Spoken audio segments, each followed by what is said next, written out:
Okay, so let's go over the warm-up again. Let's see how today goes. I don't know if we're gonna have a test tomorrow, but if it's not tomorrow, it's going to be on Monday. Just so y'all know. Everybody with me? Okay. Why are you smiling? I don't know. I don't get a break, do I? Nothing's funny. Huh? Nothing's funny. I'm pretty funny looking. Oh. I am. I got a really big nose. I've got the big old Greek nose. Okay, here we go. The diagonals bisect each other. Just knowing that the diagonals bisect each other is a parallelogram. The diagonals are congruent. What can you conclude about a quadrilateral based on that? So the book says nothing, but if the diagonals are congruent, we can say that it's a rectangle. Okay? Number 19, only one diagonal perpendicularly bisects the other. That's a kite. The diagonals bisect each other and are congruent. Ah, that's the rectangle. So now I understand why number 18, the diagonals are congruent. Well, you need to know that they're bisecting each other and congruent to be a rectangle. Okay, questions there? 20 is rectangle. 20 is rectangle. Yes, ma'am. You were about to ask something. No, you're good? Yeah. Okay. 55. Both pairs of opposite angles in a trapezoid are supplementary. Both pairs. Well, it says sometimes when the trapezoid is isosceles because opposite pairs aren't always supplementary. Remember, it's only on that same side of the base that they're going to be supplementary in a regular trapezoid. Number 56, both pairs of opposite angles in a kite are supplementary. That's also sometimes when the two congruent angles are right angles. So if your two opposite angles are right angles, then they're going to be supplementary. Number 57, never. Okay, the diagonal connecting the vertices of the congruent angles of a kite bisects those angles. Never, because then the kite would be a rhombus. A rhombus is never a kite is never a rhombus. 58, the crossbar of a kite is bisected by the kite's axis of symmetry, always. And 59, the diagonals of an isosceles trapezoid bisect the opposite angles. Never. That's not true. Okay, the diagonals are congruent, but they do not bisect each other. Okay, so here's what I'd like you to do. I would almost suggest opening up. May I steal your notebook? Oh, I like the way you have it. Oh, sorry, I'll pick this up. So, having it like this, or even like this, because we're going to write a lot on this, you're going to want 2 pages for a flow chart. So this is going to be the flow chart that ends all flow charts. It's going to have every single thing that you need to know on it. Sound good? Okay. I'm going to stick to these 2 boards because I don't want to erase that. So my stuff's going to be squeezed in there.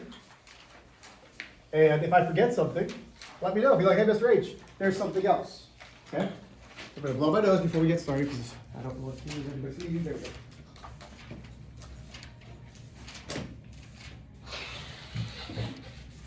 Trying to fight off a little bit of a cold.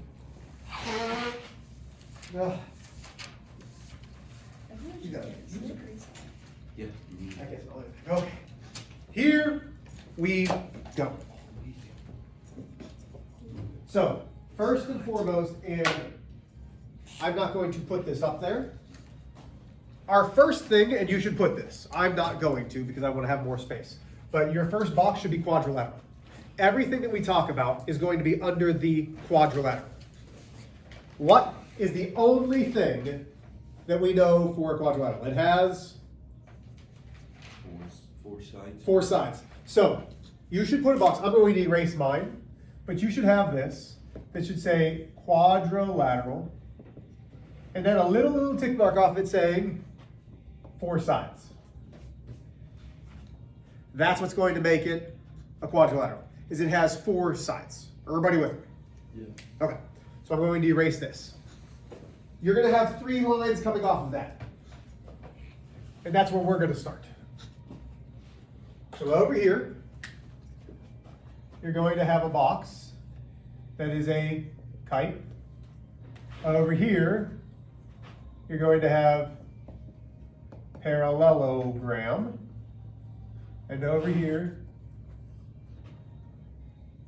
you're going to have a trapezoid. So off of the quadrilateral, you have 3 lines coming off the quadrilateral. Okay?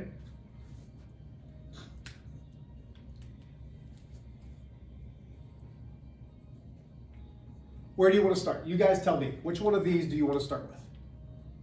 Kite. You Kite. want to do left or right? Yeah. Huh? I don't care. We're gonna do a kite. Okay.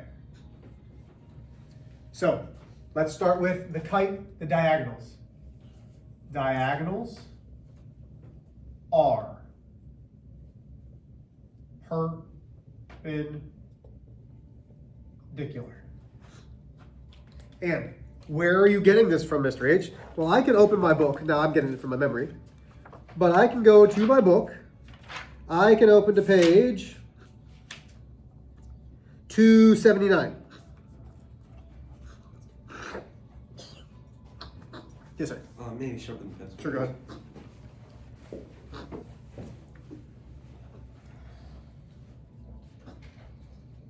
I can put this. Exactly one pair of opposite angles are congruent. So exactly one pair of opposite angles are congruent. Only one pair. And that pair is between our non-congruent sides. So the congruent angles are the angles that are between the two non-congruent sides. Oh, I'll look this up. Wait, between 1 or 2? Huh? Between the non-congruent sides. Is between our non-congruent sides? Is between the non-congruent sides. Okay?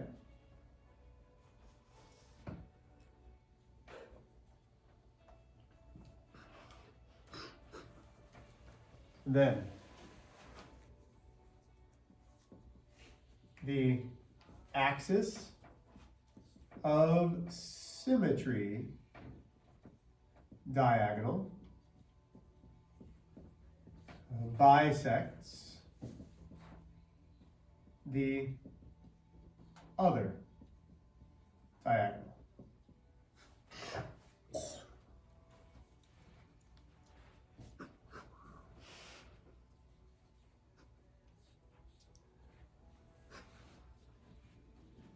The diagonal and the non-congruent angles. So that axis of symmetry diagonal. So axis of symmetry, it cuts it in half where you can fold it on top of itself. And I'll give examples of all of this. Now, if you jump way back to page 248.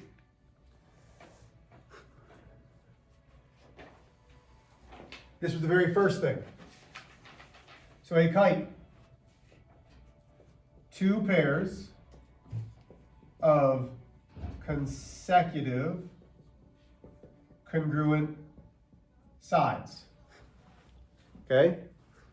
Two pairs of congruent sides whose opposite sides are not congruent. This is all the stuff that you need to know about a kite. That's a lot of stuff, right? It's a lot of stuff.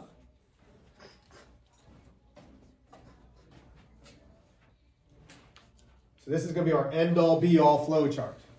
If you need to have another piece of paper where you can put examples,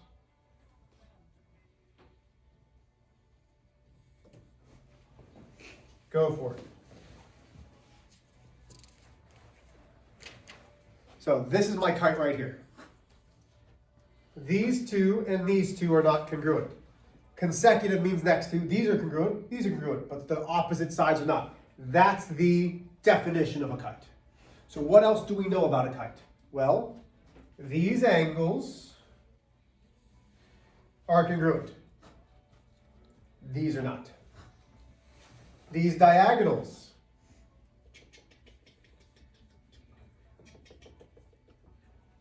Those diagonals are perpendicular. This diagonal, the line of symmetry, bisects those. So those are congruent. What else do we know? That this angle and this angle are cut in half by the, oh, I was right, 3. By the diagonal. Okay? Those are all the things that we know about the diagonal. Questions about kites. Okay. Sticking on that very first page, the only thing that makes it a parallelogram. If you read the definition on page 248, parallelogram, 2 pairs of parallel opposite sides. That's what makes it a parallelogram. The opposite sides are parallel. It needs to have 2 pairs of those. Everybody with me still? Am I going too fast for anybody? Slow down just a little bit. Okay.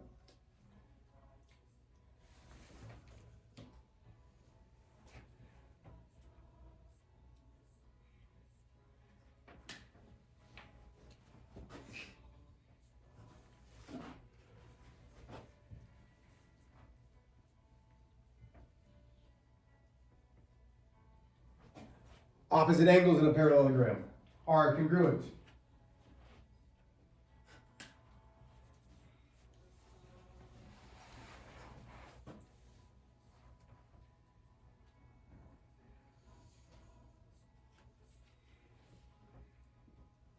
Opposite sides in a parallelogram are congruent. Those are all things that we know so far.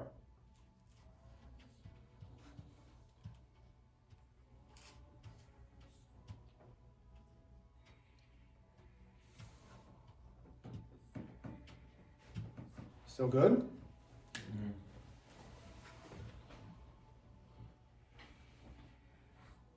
Consecutive angles are supplementary. And consecutive means the angles that are next to each other, which means supplementary is they equal 180.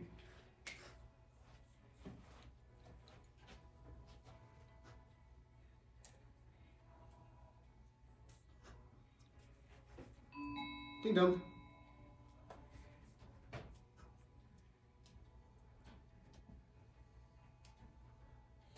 Okay. Last but not least for the parallelogram. Diagonals bisect each other.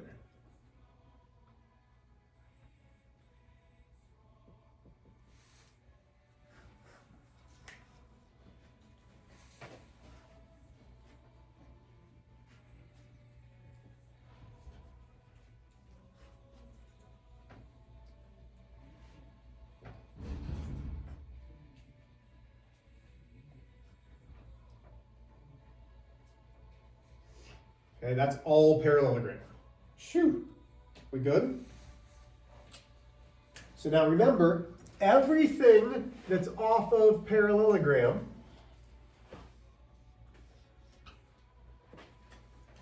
You want us to add 2 boxes? Huh? You want us to add 2 more boxes? Yeah, yep. So now we have a rhombus and a rectangle.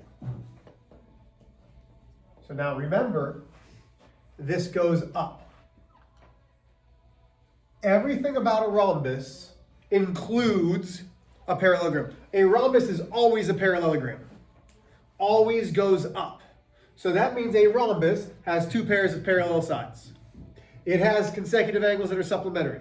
It has opposite angles that are congruent. It has diagonals that bisect each other, and it has opposite sides that are congruent. Okay? If you're still looking at page 248, the only thing that it says there is a rhombus has 4 congruent sides. Okay, so if you're looking there, 4 congruent sides.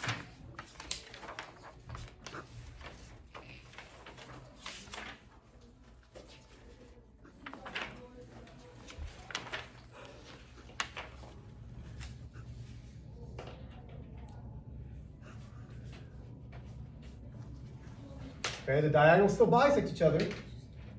The diagonals bisect opposite angles. So in a rhombus, the diagonals are bisecting the opposite angles. We also know that the diagonals of a rhombus are perpendicular. That means where they meet, form a 90-degree angle.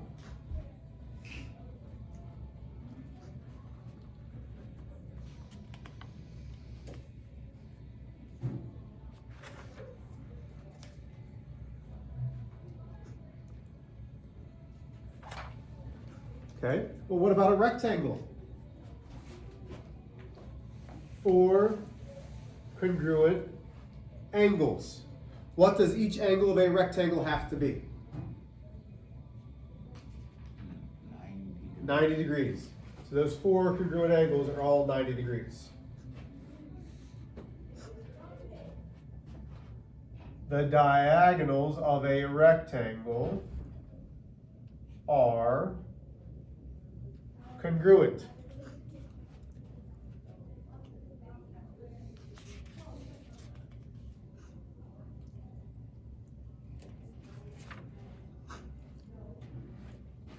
Okay, still with me. Yep.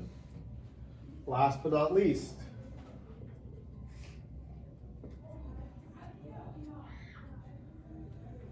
remember all. Square is always a rectangle, a square is always a rhombus. For it to be a square, if you go back to that page 248, there is nothing about a square. You know why? Because a square has to have all of the things that a rectangle and a rhombus have. That's the only thing. So, for it to be a square,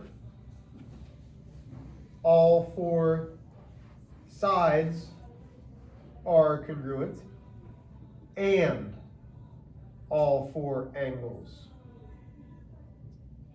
are congruent.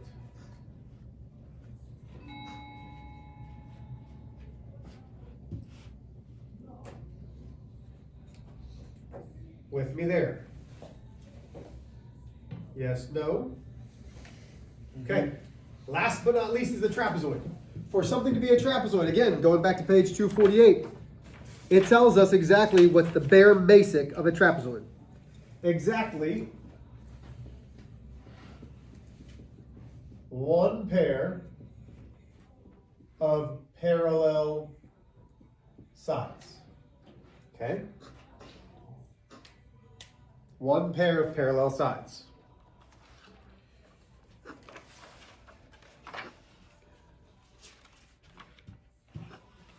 Now,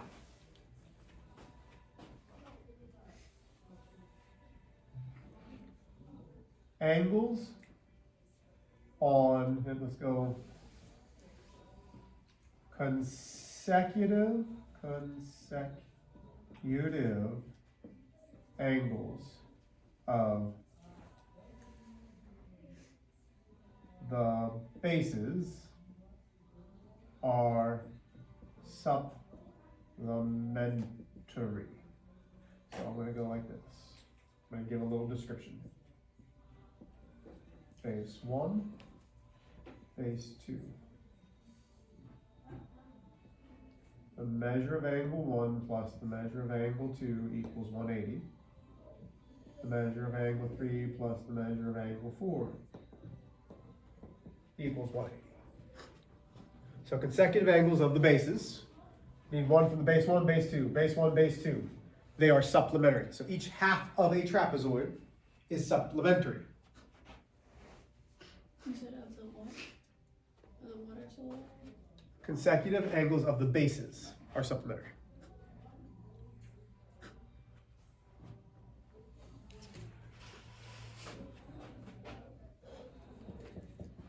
Isosceles trapezoid.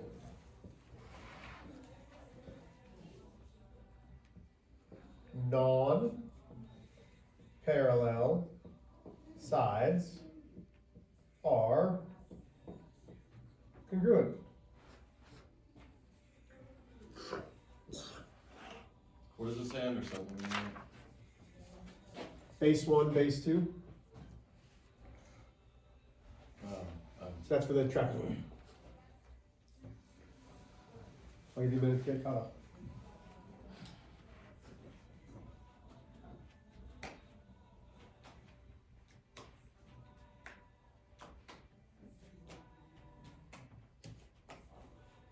The non-parallel sides are congruent. Base angles are congruent. So,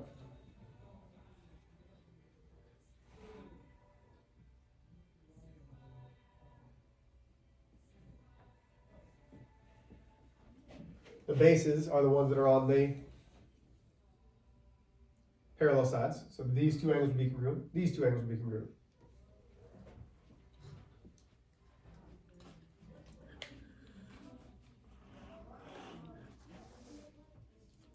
Can I go to the bathroom? Can you wait 2 seconds? The diagonals are congruent.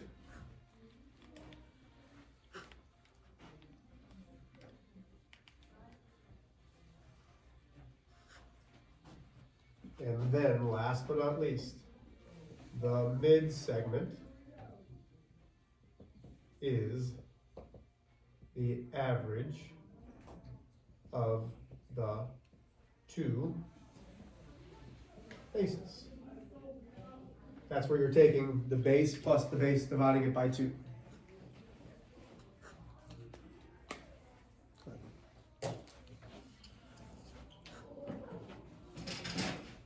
So this is chapter 6. I mean, there's a lot there. There is a lot there. But this is like a cheat sheet for all of the figures. Now, is this everything? Nope. This is not everything.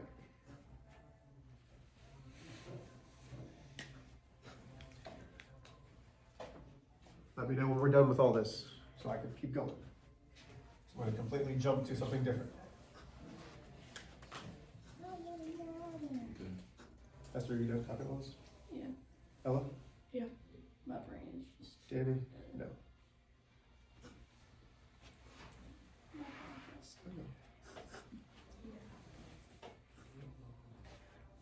Does that say the average? Yes. Okay. Mid segments is the average of the two bases.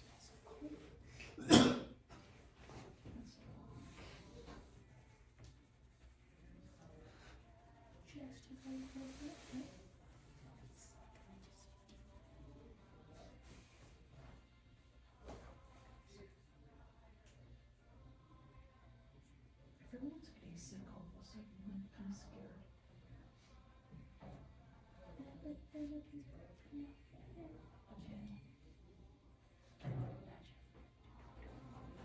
Danny, you good? Yeah. Okay. So, to find, and this isn't going to be necessarily part of the flow chart, this is like just new things. To find the sum of interior angles of any polygon. So no matter the number of sides, to find the interior angle, you do n minus 2 times 180. N is what? Number of sides. The number of sides.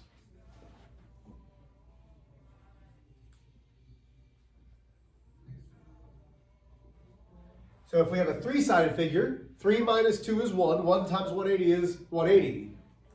What are the interior angles of a triangle? 180. A quadrilateral is 360. 4 minus 2 is 2. 2 times 180 is 360. The total interior angles of a triangle are 180. At the bottom, this is in his. N is the number of sides. Oh, no. So N is just the number of sides. Okay? One more thing.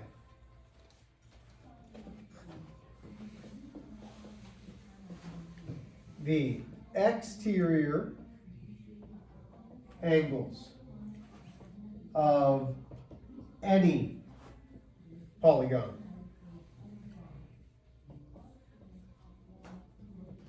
always add up to 360 degrees. It does not matter how many sides it has. The exterior angles will always add up to 360 degrees. This was chapter 6 in a nutshell. Everything on the board is from chapter 6. Now, is there probably some smaller things that are in your notes? Absolutely. But you need to know how to find the interior angles. You need to know how to find the exterior angles. All of this is important for your test, which will be on Monday. Okay? You will have a test on Monday. Tomorrow we will do the review. Are there any questions? Okay.